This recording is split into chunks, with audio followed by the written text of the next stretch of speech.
जो चोर गाड़ियों को चोरी करके ले जाते हैं, आज उनके गाड़ियों का बाप डे बनेगा। आओ देखते हैं कौन सी गाड़ी चोरी की लगता है।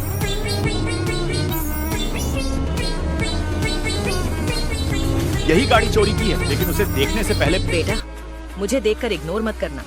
इस बार जो भी एग्जाम में पास होना चाहता है मैं पास कर दूंगी, मगर मेरा भी एक काम करना होगा। तुम्हें इस वीडियो को एक लाइक और चैनल को सब्सक्राइब करना होगा और 5 सच्चे मित्र को शेयर करना होगा। और मेरे बेटे, जाते जाते कमेंट में सरस्वती माँ लिख दो। और इसका तो पापड़ी बन गया।